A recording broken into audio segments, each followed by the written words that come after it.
Picture this, the kids who made your high school life a living hell, now sweating in a boardroom, begging for mercy, because you, the one they mocked, own their careers. Who's laughing now? My name is Emily Carter, and I was once the girl everyone overlooked. In high school, I was the target of relentless cruelty, taunted for my thrift store clothes, my quiet demeanor, and my dreams that seemed too big for a small-town nobody. But I never forgot the faces of those who made my life miserable. And years later, when fate handed me the keys to their world, I made sure they'd never forget me. This is the story of how I turned their laughter into regret. High school in Millwood was a battlefield, and I was the easiest target. The popular clique, led by Jessica Harper, Ryan Tate, and Claire Novak, ruled Crestview High like royalty. Jessica, with her perfect blonde curls, would sneer at my hand-me-down sweaters, calling me Charity Case Carter to roars of laughter. Ryan, the star quarterback, once dumped chocolate syrup on my backpack during lunch, claiming it was an accident. Claire, the queen of subtle venom, spread rumors that I was too poor to afford a prom ticket. The worst part? No one stopped them. Teachers turned a blind eye, and my so-called friends stayed silent, too scared to cross the popular crowd. Every day was a gauntlet. I'd walk the halls with my head down, their taunts echoing, "Loser! Freak! Why are you even here?" I'd cry myself to sleep, wondering what I'd done to deserve it. But deep down, a fire burned. I promised myself I'd escape Millwood and prove them wrong. Not for revenge, at least, not back then, but for me. I clung to my dream of becoming someone who mattered, someone who could rise above the pain. I threw myself into my studies.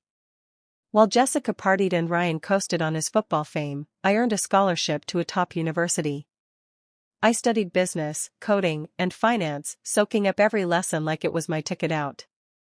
By graduation, I'd landed an internship at a tech startup in Silicon Valley.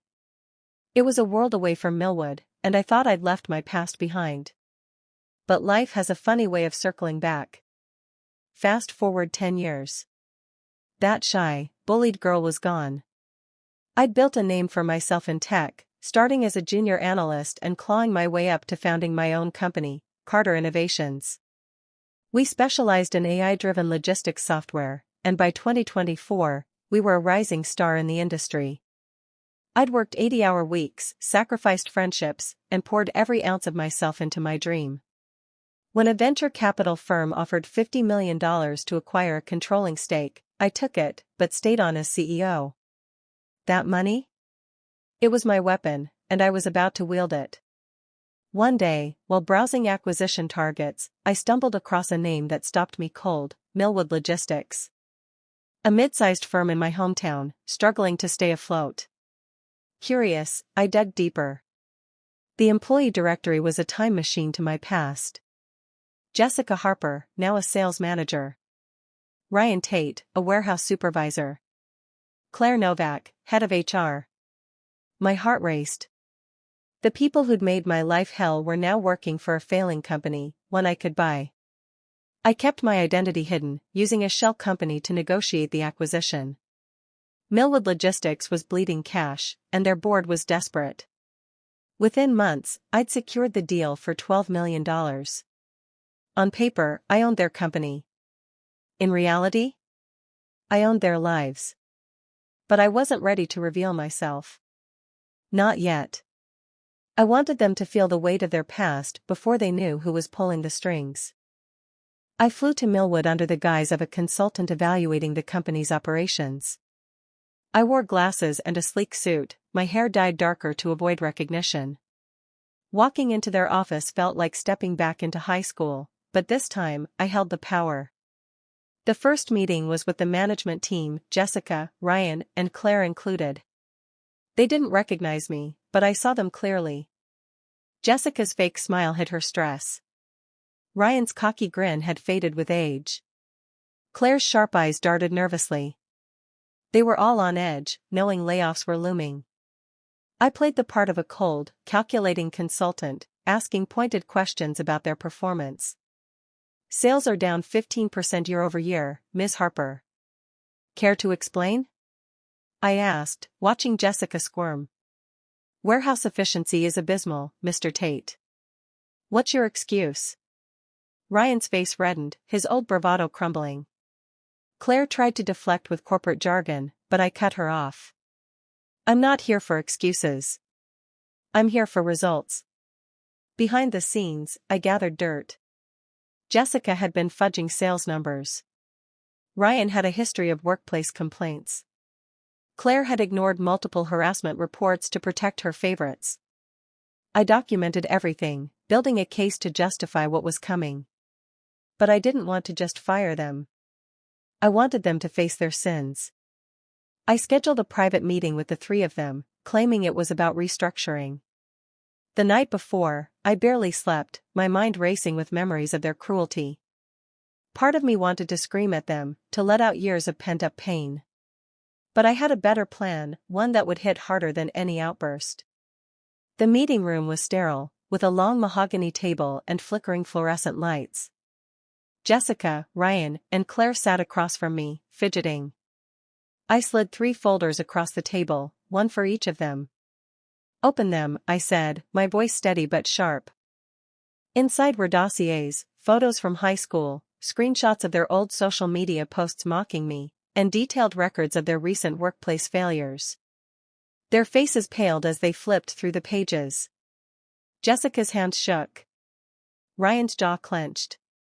Claire whispered, "What is this?" "Let me refresh your memory," I said, removing my glasses and letting my hair down.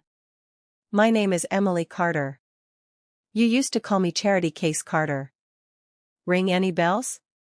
The silence was deafening. Jessica's mouth opened, but no words came out.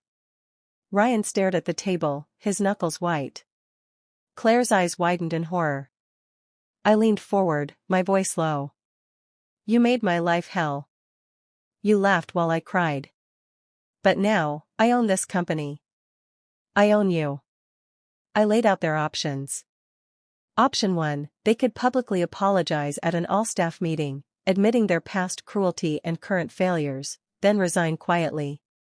Option 2, I'd fire them publicly, release the dossiers to the press, and ensure they'd never work in this industry again.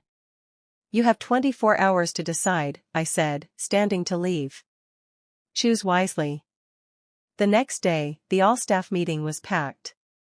Employees whispered about layoffs, unaware of the real drama. Jessica, Ryan, and Claire stood at the front, faces ashen. I watched from the back, my heart pounding. Would they beg for mercy or double down? Jessica spoke first, her voice trembling. I need to apologize.